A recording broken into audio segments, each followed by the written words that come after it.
जय मां शमशान काली। आप सभी का हमारे चैनल में हार्दिक स्वागत है। आज मैं आप सभी को इस महाशिवरात्रि पर आप ऐसा क्या करें जिससे भगवान शिव और माता दोनों की कृपा आप सभी के ऊपर हमेशा साथ रहे पूरे साल तक। तो आज मैं केवल आप सभी को मात्र 1 दिवस की साधना दूंगा।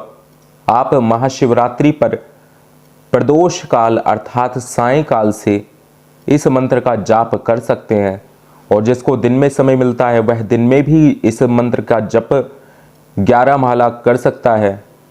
इस मंत्र का विषम संख्या में जप करना है, अर्थात विषम मालाओं का जप करना है। इसमें जैसे 11 करना है या 21 माला आप जप कर सकते हैं, 31 माला जप कर सकते हैं, और जो अधिक बैठ सकते हैं अपने आसन पर वह 51 माला अवश्य जप करें।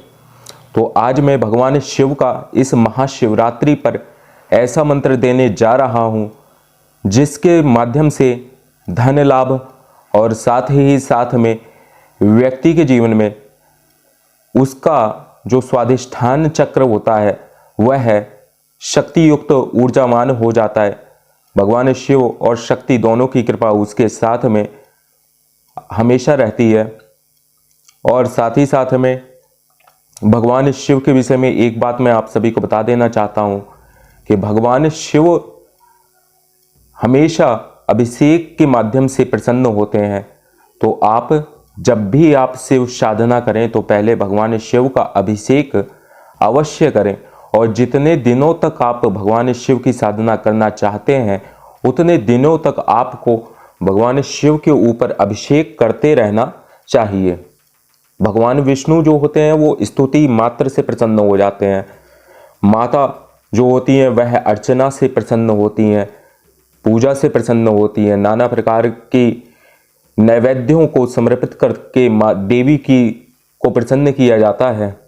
लेकिन भगवान शिव केवल अभिषेक मात्र से ही प्रसन्न होने वाले देवता हैं, इसीलिए उनको भोलेनाथ और महादेव कहा गया है।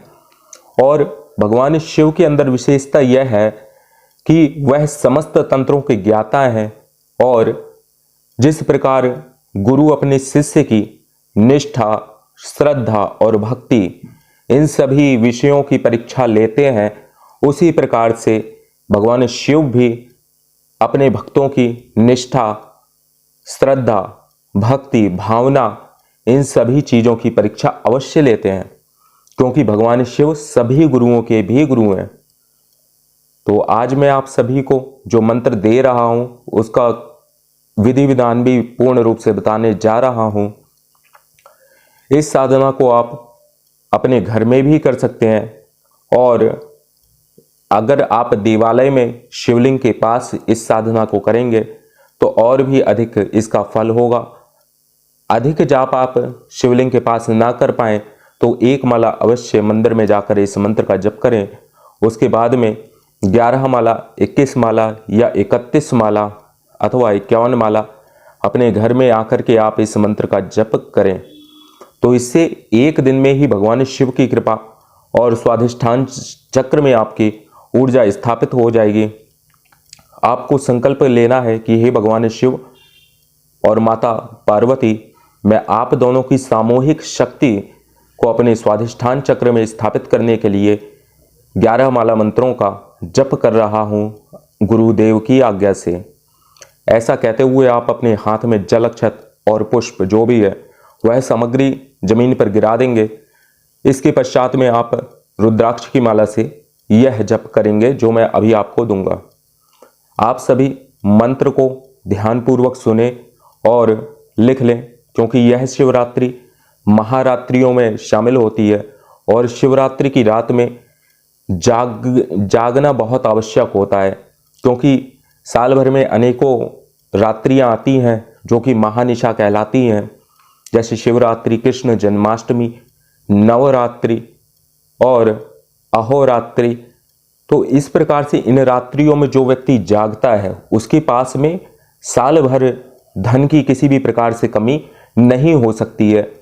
और इन रात्रियों में जागरण ही, इनको रात्रियां इसीलिए कहते हैं क्योंकि इन रात्रियों में साधक को अवश्य ही जागृत होकर मंत्र का जाप करना चाहिए, जिसके प्रभाव से उसकी शक्तियाँ और ऊर्जाएं उसके चक्रों में स्थापित हो जाती हैं और हमेशा उसके लिए कल्याणकारी है। क्योंकि साधक अगर जप के माध्यम से जो अर्जित करता है वही अपने शिष्यों में बांटता है, तो आपको महारात्रियों में विशेषकर साधक जो भी हैं उनको महानिशा में अवश्य ही मंत्र जाप अथवा गुरु मंत्र का जप अथवा जिसको आप गुरु मानते हैं उनके द्वारा मंत्र लेकर के इन निशाओं में आप जप कर लाभ प्राप्त कर सकते हैं।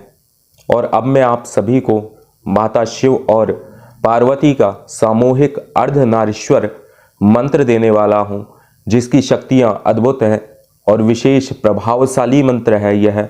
आप सभी इस मंत्र का इस शिवरात्रि में अवश्य यथाशक्ति विषम मालाओं में जप करें।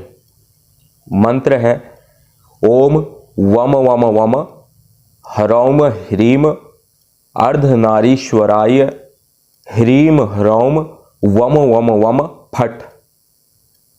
मंत्र दोबारा आप सुन सकते हैं, इसलिए मैं पुनः उच्चारण करके बता रहा हूं। किसी भी प्रकार की मंत्र में अशुद्धि नहीं करनी है, क्योंकि अशुद्ध मंत्र किसी भी प्रकार से फल नहीं दे सकता है। मंत्र पुनः सुने। ओम वम वम वम ह्रौम ह्रीम अर्धनारीश्वराय ह्रीम ह्रौम वम वम वम फट।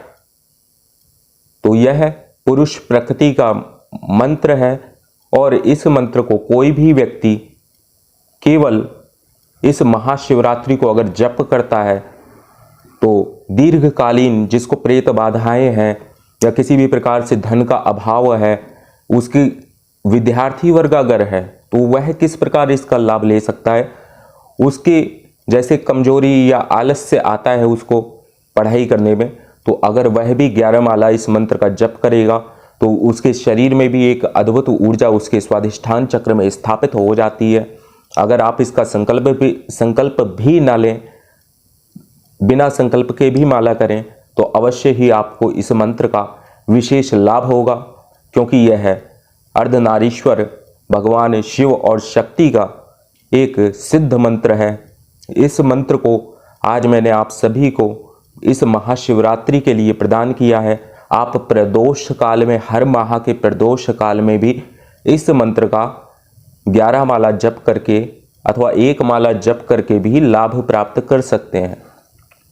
स्वाधिष्ठान चक्र के जागृत होने से व्यक्ति की जो भी कामनाएं होती हैं, मनोकामनाएं होती हैं, इच्छाएं होती हैं, वह सब पूर्ण होने लगती हैं। साथ ही साथ में उसके अंदर जो डर और भय है वह भी समाप्त हो जाता है, क्योंकि डर किस चक्र की खराबी के कारण होता है, वह है स्वाधिष्ठान।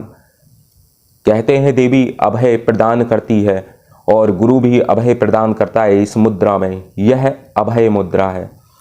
तो अभय क्या है? डर का दूर हो जाना किसी भी प्रकार से, चाहे अरण्य क्यों ना हो, जंगल क्यों ना हो, पर्वत क्यों ना हो, नदी या समुद्र क्यों ना हो, साधक के भीतर जो है डर नाम की कोई भी चीज व्याप्त रह ही नहीं सकती अगर उसको गुरुदेव और माता का आशीर्वाद प्राप्त है। तो आज मैंने आप सभी को इस विषय में पूर्ण रूप से विस्तार पूर्वक बताया है और आगे भी हम आपको अन्य दुर्लभ मंत्र और साधनाओं की जानकारी देंगे जो कि अघोर परंपरागत है। और अघोर परंपरा के अंतर्गत जितनी भी साधनाएं हैं, शमशान साधनाएं जो कि गुरु के निर्देश के अनुसार गुरु कराते हैं, जिसमें सभी प्रकार की शक्तियां होती हैं विद्यमान, और उसी प्रकार से शव साधना और शिव साधना, यह 3 प्रकार की पूर्ण रूप से साधनाएं हैं। इन सभी साधनाओं को केवल गुरु उसी शिष्य को देते हैं जो उस साधना को करने का पात्र हो। अपात्र को और गुरु भक्ति जिसकी अपने गुरु में श्रद्धा ना हो, ऐसे व्यक्ति को मंत्र जप देने में, विद्याएं देने में भी दोष लगता है, ऐसा भगवान शिव का भी कथन है। तो आज मैंने आप सभी को यहाँ पर स्पष्ट रूप से अर्धनारीश्वर स्वरूप की शिव और शक्ति की एक साथ कृपा प्राप्त करने के लिए जो मंत्र है वह बतलाया है। और यह मंत्र अगर कोई व्यक्ति निरंतर बीमार भी रहता है तो प्रतिदिन 108 बार भी वह सायंकाल के समय इस मंत्र का जप करेगा तो वह भी उसका स्वाधिष्ठान चक्र मजबूत होने के कारण ऊर्जा उसमें समाहित होगी और शिव शक्ति की कृपा से वह धीरे धीरे अवश्य ही स्वस्थ हो जाएगा। आज के लिए बस इतना ही। कल किसी अन्य साधना के विषय में आपको बताया जाएगा। आप सभी चैनल को सब्सक्राइब जरूर करें जिससे हमारी नई अपडेटेड वीडियो आपके पास पहुंचती रहे। जय मां शमशान काली।